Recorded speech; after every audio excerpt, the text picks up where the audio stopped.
Hello my dear students, कैसे हो आप लोग। उम्मीद करता हूँ बहुत अच्छा होगा। पढ़ाई पूरे एकदम जी जान लगा करके कर रहा होगा ताकि नीट और आईआईटी को आप चुटकी में उखाड़ फेंक सको। तो मैं लास्ट क्लास मैंने बताया था एससी वर्मा का क्वेश्चन। चलो आज मैं बताने जा रहा हूँ अ speed of wave on a stretch string. तो स्ट्रेच स्ट्रिंग पर स्पीड ऑफ वेव का क्या फॉर्मूला होगा उसी के बारे में आज मैं बताने जा रहा हूँ। तो हेडिंग दोगे speed of wave on a stretched string। जब भी स्ट्रिंग स्ट्रेच्ड होगा तो उसमें टेंशन कुछ ना कुछ होगा। तो कहता है कि वेव का स्पीड क्या होगा। तो चलो वेव का स्पीड दिखाने के लिए कितना क्या होगा वेव का स्पीड वो मैं दिखाने जा रहा हूं। जैसे आपको मैंने बताया था कि एक स्ट्रिंग के एक एंड को एक सपोर्ट से आप बांध दो। ये रहा सपोर्ट से एक इंच को क्या कर दो, बांधो, और दूसरे इंच को ऊपर नीचे करो। ऐसा मैंने बताया था। ये रहा आपका दूसरे इंच को, ये छोटू क्या कर रहा है, ऊपर नीचे कर रहा है। तो इधर जो पर्सन रह करके देखा था, यानी इधर जो ऑब्जर्वर था, उसको ये स्ट्रिंग कैसा दिखाई दे रहा था, उसको लग रहा था कि स्ट्रिंग भाग रहा है इधर। क्लियर। तो यदि स्ट्रिंग भाग जाता तो ये छोटू यहां रहता है, नहीं रहता है। इसका मतलब मैंने बताया था कि स्ट्रिंग नहीं भागता है, कौन भागता है, एनर्जी एंड मोमेंटम भागता है। तो एनर्जी एंड मोमेंटम का तो ट्रांसफर कंप्लीट होता है, लेकिन मटेरियल पार्टिकल्स का कंप्लीट ट्रांसफर नहीं होता है, वही तो वेव कहलाता है। ऑलरेडी मैं बता चुका हूं the process of transfer of energy and momentum from one place to another place without complete transfer of material particles is called wave। यही बताया था ना। इसमें ध्यान देना है, जिस स्पीड से एनर्जी एंड मोमेंटम ट्रांसफर होगा, जिस स्पीड से एनर्जी एंड मोमेंटम ट्रांसफर होगा, that is called speed of wave. यही आपका स्पीड ऑफ वेव होगा। मैं सी सिंबल से रिप्रेजेंट किया हूं। क्लियर है। अब यहां पर ध्यान दो, इधर इसका मैं एक एलिमेंट्री कट कर रहा हूं। कितने लेंथ का, डीएल लेंथ का।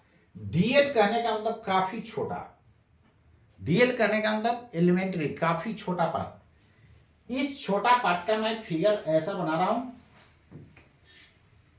थोड़ा बड़ा इसलिए बना रहा हूं ताकि आपको दिखे। क्लियर। ये लेंथ काफी छोटा है, डीएल। क्लियर।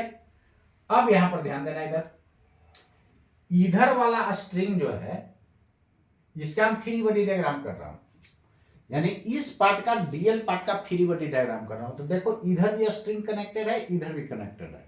क्लियर। स्ट्रिंग केवल पुल करता है, पुश नहीं करता है। तो इधर वाला इसको क्या कर रहा होगा, पुल। इधर वाला इसको पुल कर रहा होगा।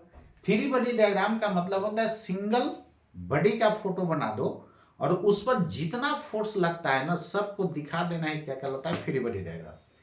तो मैं डीएल पार्ट का फ्री बॉडी डायग्राम करने जा रहा हूं। तो इस पे जितना फोर्स लगेगा ना, सबको दिखा देना है, क्या कहलाएगा, फ्री बॉडी डायग्राम। तो F B D of elementary part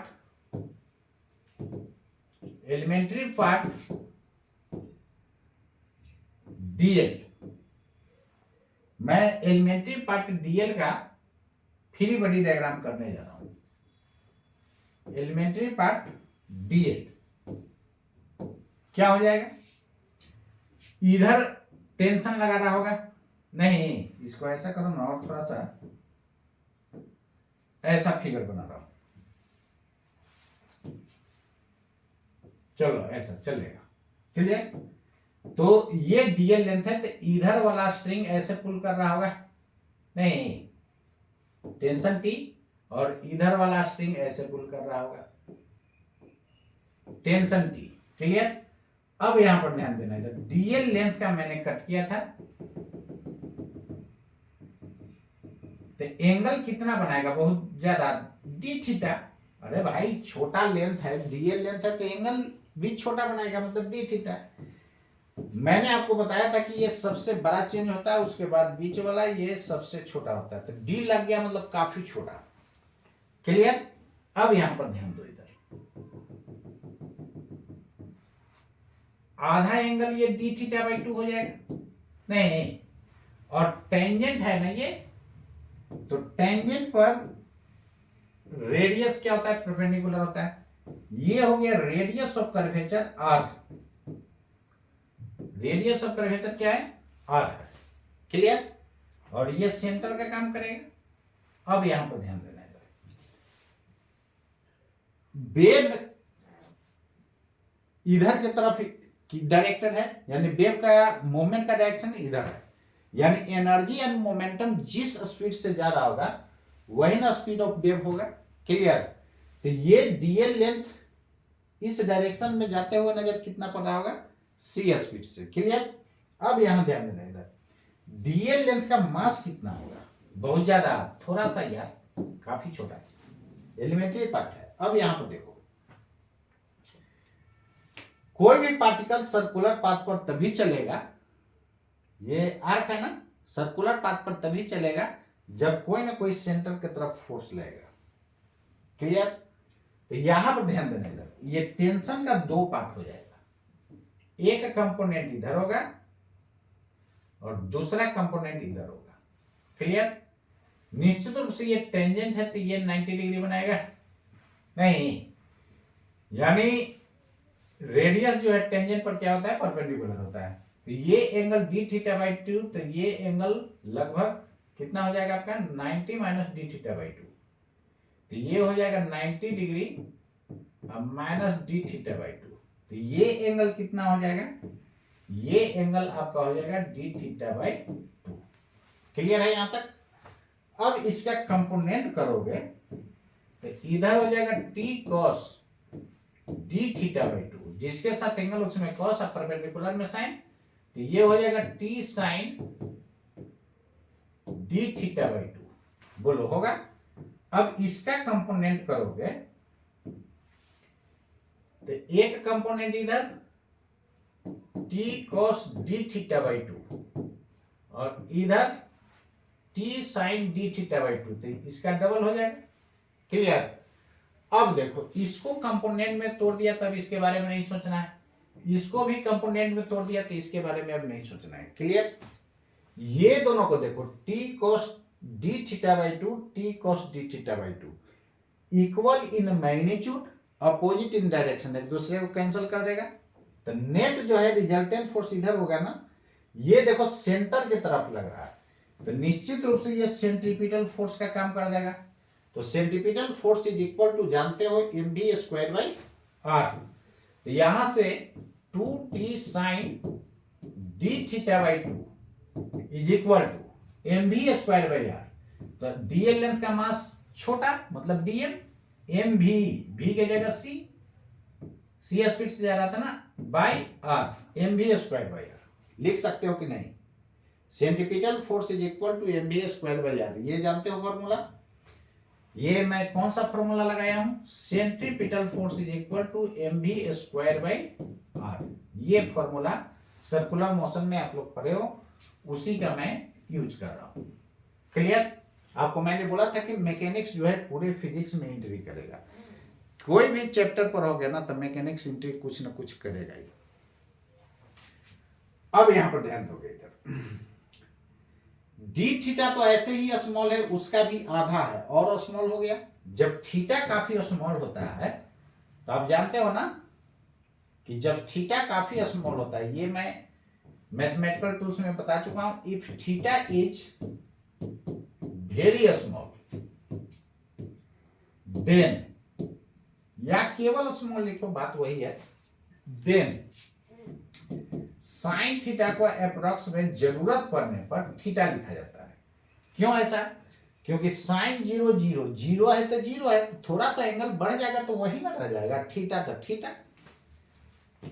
ten में टेन 0 भी 0 होता है, तो टेन थीटा को भी अप्रोक्सीमेटली थीटा लिखा जाता है।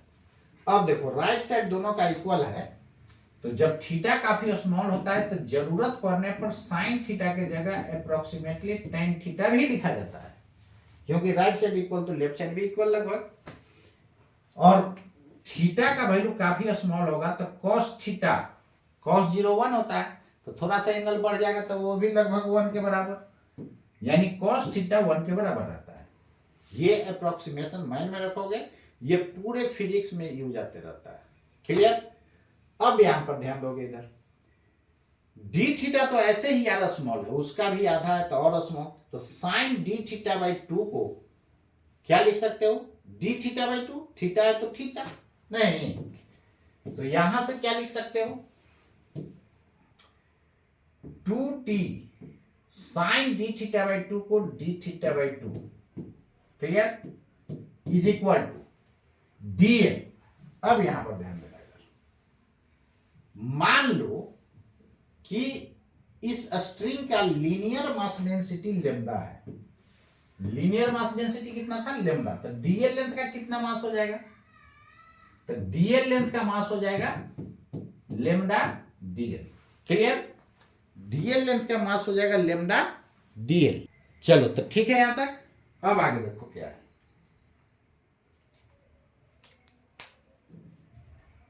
इसके बाद देखो क्या है, यानी डीएल की जगह लिख सकते हो लेमडा डीएल। लेमडा क्या हो गया, यूनिट लेंथ का मास हो गया, उसको लीनियर मास डेंसिटी बोला जाता है, where lambda is linear mass density, linear mass density, या इसी को बोला जाता है mass per unit length. Linear mass density बोलो या मास पर यूनिट लेंथ बोलो, बोथ आर सेम। क्लियर। चलो तो यूनिट लेंथ का मास लेमडा है, तो डीएल लेंथ का मास कितना हो गया होगा, लेमडा डीएल, इसमें तो किसी को प्रॉब्लम है नहीं। अब यहां पर तक डीएल के जगह क्या पुट करोगे, लेमडा डीएल नहीं, into C square by are.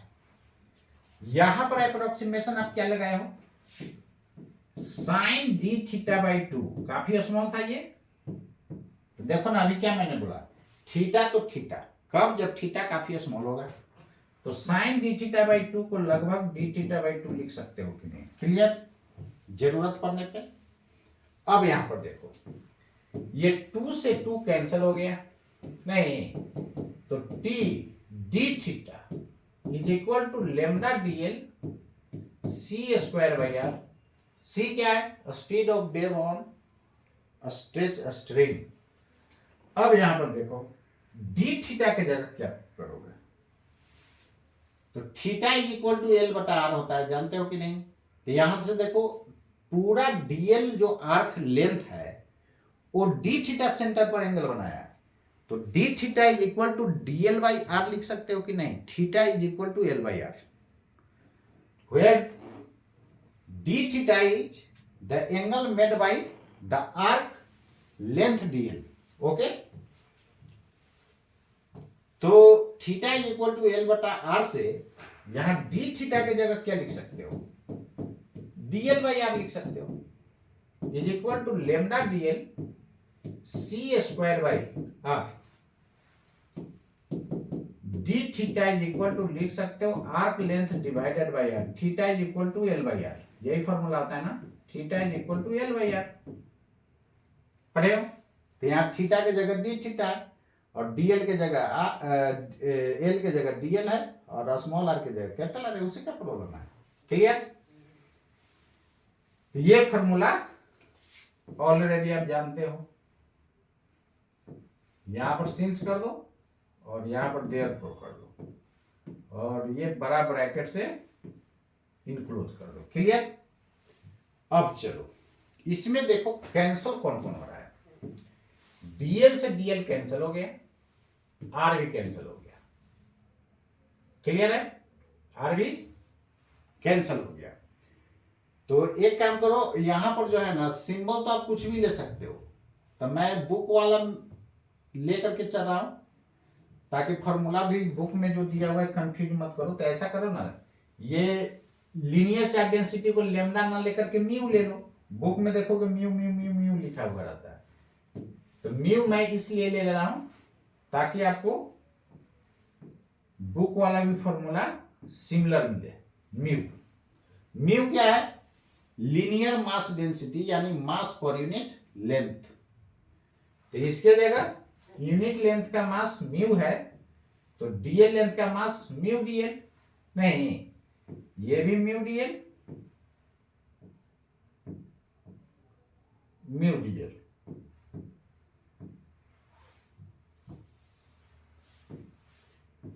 चलो, अरे लेमडा की जगह म्यू मैं ले लिया, उससे क्या फर्क है? क्लियर? लेमडा की जगह म्यू, क्योंकि सब जगह बुक में देखोगे ना तो फॉर्मूला म्यू के टर्म में लगेगा। ऐसे सिंबल कुछ भी ले सकते हो, म्यू लो, लेमडा लो, कुछ भी। चलो, इसके बाद यहां से क्या लिखोगे? C बराबर T बाई म्यू, स्क्वायर था, यहां से C बराबर इधर अंडर रूट हो जाएगा T बाई म्यू। म्यू क्या है? Linear mass density. किसका भाई? स्ट्रिंग का। ठीक है, चलो फिर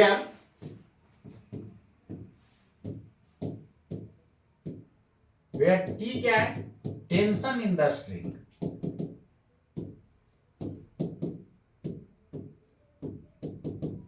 टेंशन इन द स्ट्रिंग। आपको हेडिंग मैंने क्या दिया था? Speed of wave on A stretched string. Stretched string मतलब स्ट्रिंग तना हुआ है, जैसे गिटार हो गया। नहीं, इसके बाद म्यू क्या है? म्यू हो गया लीनियर मास डेंसिटी। किसका भाई? ऑफ स्ट्रिंग, स्ट्रिंग का, या मास पर यूनिट लेंथ बोला जाता है इसी को, ऑलरेडी ऊपर में लिख चुका हूं। तो ये फॉर्मूला आप याद रखोगे, C बराबर root under T by mu. Clear है? चलो, म्यू क्या है? लीनियर मास डेंसिटी है, लीनियर मास डेंसिटी। अब चलो देखो, मान लो कि यही स्ट्रिंग है जिसका थिकनेस है A, मतलब क्रॉस सेक्शनल एरिया कितना है? A। लेंथ कितना है? L। लेंथ कितना है? L। क्लियर? इसका डेंसिटी जो है रो है, और क्रॉस सेक्शनल एरिया का रेडियस है स्मॉल r। तो A की जगह पाई r स्क्वायर लिखोगे, where r is the radius of the string. Okay? अरे स्ट्रिंग इस तरह होगा ना तो उसका क्रॉस सेक्शनल एरिया होगा। रस्सा देखे हो, मोटा वाला रस्सा, अब बताओ उसका क्रॉस सेक्शनल एरिया होगा कि नहीं? वही, उसी का रेडियस स्मॉल है, लिख सकते हो। अब चलो, इस स्ट्रिंग का, यही स्ट्रिंग है, मान लो कि इधर से बंधा हुआ है, इधर से बंधा हुआ है। देखते हो ना गिटार में दोनों तरफ से टाइट किया हुआ रहता है। तो यहां पर वॉल्यूम इसका कितना हो जाएगा? वॉल्यूम होगा एरिया इंटू लेंथ। तो मास कितना हो जाएगा? मास बराबर वॉल्यूम इंटू डेंसिटी होता है। Volume area into length into density, यही मास हो जाएगा। क्लियर? मास पर यूनिट लेंथ देता है लीनियर मास डेंसिटी। तो मास बाई लेंथ, पर मतलब डिवाइड होता है, mass per unit length arrow, ये म्यू दे देगा। नहीं, मास पर यूनिट लेंथ को म्यू मैंने माना। आप इसको A के जगह पाई r स्क्वायर भी लिख सकते हो। क्लियर है? अब चलो, तो अब स्पीड ऑफ वेव कितना हो जाएगा? तो क्या जानते हो आप? C बराबर, क्या जानते हो? C बराबर root under T by mu. यही जानते हो ना? म्यू का वैल्यू आप ये भी पुट कर सकते हो, ये भी पुट कर सकते हो। कितना हो जाएगा? यानी C बराबर root under T by mu. Mu के जगह आप A रो भी पुट कर सकते हो, तो ये भी फॉर्मूला हो गया। और म्यू के जगह पाई r स्क्वायर रो भी पुट कर सकते हो। ये तीन फॉर्मूला इसका माइंड में रखोगे। क्लियर है? चलो, तीनों पर क्वेश्चन आपको मिलेगा। हम तो बोलेंगे आप इसको याद रखो, ऑटोमेटिक याद रहेगा। नहीं, अब यहां पर ध्यान दो इधर, वेयर, ये क्या है, cross sectional area, cross sectional area of the string, string हो या रोप हो, क्लियर, रोप मतलब रस्सा हुई मोटा वाला। स्मॉल आर क्या है, रेडियस ऑफ द स्ट्रिंग और रोप, क्लियर, या थ्रेड बोलता है, थ्रेड बोलो रोप बोलो सब एक ही चीज है, या थ्रेड या थ्रेड, क्लियर। चलो, रो क्या है, density, density of the string और रोप और थ्रेड, अरे यार थ्रेड मतलब भी धागा होता है, क्लियर, रोप मतलब भी धागा होता है, वही रस्सा जिसको बोलते हैं रस्सी, ठीक है यहां तक। तो इतना फॉर्मूला आप याद रखोगे। जैसे देखो क्वेश्चन, मान लो ये सीलिंग है, सीलिंग से एक ब्लॉक को हैंग कर दिया गया है, ये 4 kg का ब्लॉक है, क्लियर। स्ट्रिंग का लेंथ जो है 100 सेंटीमीटर है, यानी यहां से यहां तक स्ट्रिंग का जो लंबाई है वो कितना है, 100 सेंटीमीटर, और इसका मास है 10 mg, 10 mg मतलब 10 मिलीग्राम, मिलीग्राम मतलब 10⁻³ ग्राम, क्लियर। अब आपको कहता है कि एक पल्स जो है ना यहां पर, यानी जर्क दिया जा रहा है, जैसे जर्क दोगे तो क्या होगा, पल्स मिला, ये पल्स जो है किस स्पीड से ऊपर जाएगा, क्लियर। और आपसे ये भी पूछ रहा है कि टाइम टेकन यहां से यहां तक जाने में क्या होगा, यानी ये पॉइंट है ए और ये है बी, यानी ब्लॉक के एंड से सीलिंग तक जाने में कितना टाइम लगेगा। Find speed of wave,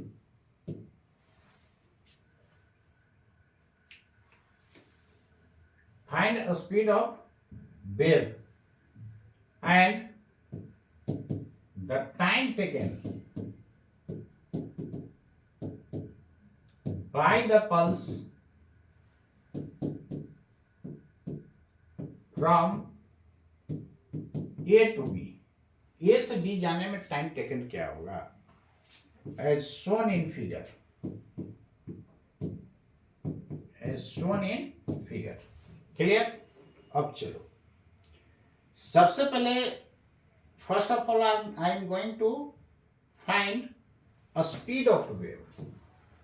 how to find a speed of wave, first of all we find linear mass density. What will be linear mass density?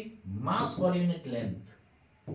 Okay, mass is 10 milligram, SI unit में, ग्राम को KG में करोगे तो 10⁻³ से और गुना करना होगा, अब ये केजी में आ जाएगा, डिवाइडेड बाई 100 सेंटीमीटर को मीटर में कितना, 1 मीटर, ये कितना हो जाएगा 1 × 10⁻⁵ kg पर मीटर, ये भी ऐसा यूनिट में आ गया। अब दूसरा जो है स्पीड ऑफ वेव फाइंड करने के लिए टेंशन फाइंड करना होगा। बाबू टेंशन कितना हो जाएगा बता दो, ये ब्लॉक का फ्री बॉडी डायग्राम करते हो तो क्या होगा, ऊपर से तो एक ही केवल टेंशन लग रहा होगा, नीचे क्या होगा mg मतलब 40 न्यूटन, नहीं ऊपर नीचे तो जा ना रहा है, तो T बराबर 40 न्यूटन। मैं G का वैल्यू 10 लेकर के चल दिया हूँ कैलकुलेशन आसान के लिए। क्लियर? ऐसे क्वेश्चन में जो वैल्यू G का देगा वही लेना, उससे कैलकुलेशन आसान रहेगा। What will be speed T upon mu. What is the value of T? 40 newton and mu is 1 cross 10⁻⁵। तो ये ऊपर जाएगा तो कितना आ जाएगा? Root under 4। कितना जीरो जी? 6 जीरो ना, तो ऐसा कर दो ना, एक जीरो पहले से था, 6 जीरो, इतना मीटर पर सेकेंड, ऐसा यूनिट में आएगा। अब इसको कैलकुलेट करोगे तो बाबू तो कितना आ जाएगा? 4 का रूट 2 होता है, और ये इसका करोगे रूट मतलब हाफ पावर, तो 10⁻⁶ का पावर हाफ। अरे इसको ऐसे करोगे ना जी, 10⁻⁶ पावर हाफ, पावर में पावर गुना होता है, तो गुना होगा तो ये 3 हो जाएगा, मतलब 10⁻³ इतना मीटर पर सेकेंड, यानी 2000 मीटर पर सेकेंड। बोलो क्लियर? स्पीड निकल गया। अब चलो टाइम टेकन आपसे पूछ रहा है कितना होगा। What will be time taken by the pulse to go from A to B.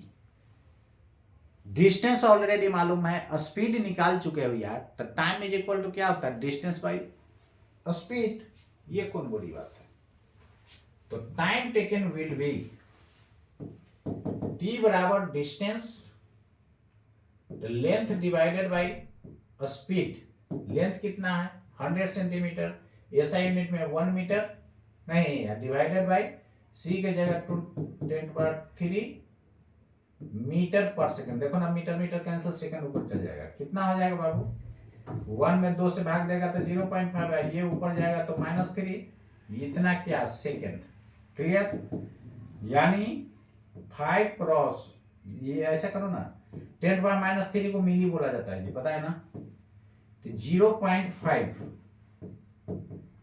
इसको मिली और इसको सेकंड कह दोगे, यानी 0.5 मिली सेकंड आपको टाइम टेकन होगा। क्लियर? तो उम्मीद करता हूं ये आपको समझ में आ गया होगा। तो देखो, जितना भी अब इस तरह का स्पीड से रिलेटेड है क्वेश्चन, वो टोटल बना देना। तो स्पीड वाला फॉर्मूला आप याद रखोगे तो टोटल क्वेश्चंस बन जाएगा। तो स्पीड वाला फॉर्मूला याद रखोगे तो टोटल क्वेश्चंस बन जाएगा। आप लोग क्या करोगे, 13 तक एससी वर्मा ट्राई करके आना। क्लियर? 13 या 12 तक आप लोग ट्राई करके आओगे एससी वर्मा। तो उम्मीद करता हूं यहां तक आपको समझ में आ गया होगा। तो स्पीड ऑफ वेव कैसे फाइंड करोगे ये आपको क्लियर हो गया होगा। चलो, तो इतना रेडी करके आना। तो मैं अगले क्लास आपको बताऊंगा laws of transverse vibration, laws of transverse vibration बताऊंगा, और एससी वर्मा का मैं क्वेश्चन करवाऊंगा।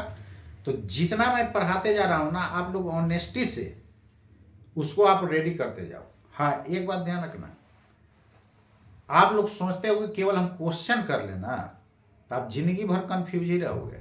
जब तक आपके पास कंसेप्ट नहीं है, कंसेप्ट रहेगा तो दुनिया का ऑल क्वेश्चंस बनेगा, चाहे वो यूरोप का क्वेश्चन हो, चाहे एससी वर्मा का हो, चाहे रेशनी खलेडे का हो, चाहे डीसी पांडे का हो, सब बनेगा यार।